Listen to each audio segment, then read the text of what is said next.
When you think of Africa, do you think of this and this and this and this and this? Or do you think of this and this, followed by this and this? I've recently noticed that Africa, as a continent, is categorized and suppressed into these false or overrepresented stereotypes.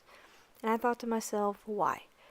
Why, when you think of Africa, do you think of this and not this? Then I realized, what other than the biggest influencer in the world could change the views of our society, other than the media? Our movies, TV shows, our ads have all subconsciously taught us to think of Africa not as 54 independent, growing and urban countries, but really as one big piece of land that is made up of either people starving in deserted villages or savage jungle communities deep in the forest. These types of stereotypes are usually used for comedic purposes in movies. You want examples? Sure. Let's start with the savage jungle communities. This type of African community is usually portrayed as violent and savage, eating weird foods or lots of hunting and displaying the skulls as trophies.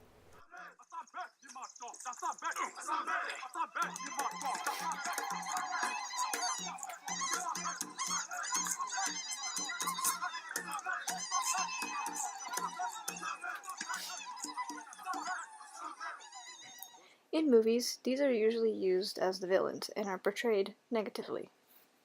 These tribes are also affiliated with funny-sounding languages that are supposed to be a type of African language. Shibop, shibop, doo-wop, doo-wop, wang dang, shamalama ding dong. In this movie's case, you can see that they are clearly making fun of the language. African communities are also portrayed as very religious and having lots of decorative jewelry on. These religious tribes are always said to be peaceful people, isolated from society and living independently for centuries. Now don't get me wrong, in Africa there are over 3,000 different tribes, speaking well over 2,000 different languages, but the problem with only showing Africa as misrepresented peaceful and savage tribes is that it completely changes the reputation and can further push these stereotypes into people's minds. Stepping away from movies, Africa in the media, specifically ads, demonstrate Africa as a society dependent on others. How so? Just think of what your parents used to tell you when you didn't finish your dinner. Finish up what's on your plate. There are starving kids in Africa that would die for this meal. Just think of all the commercials you've seen on TV. Swing low, sweet chariot,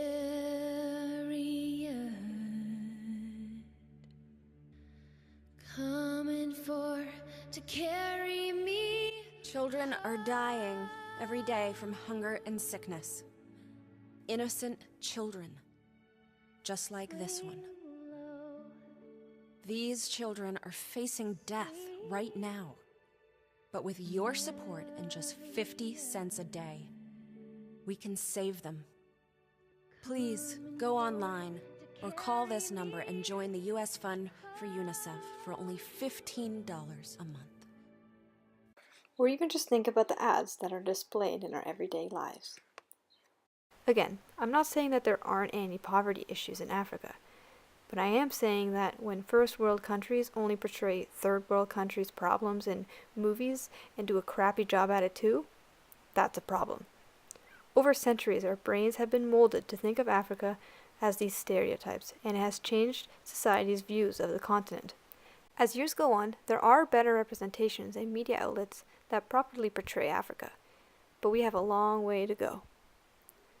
Just remember that the media misrepresent a lot of things, and that you shouldn't always believe what you see, and let it determine your views on a whole continent.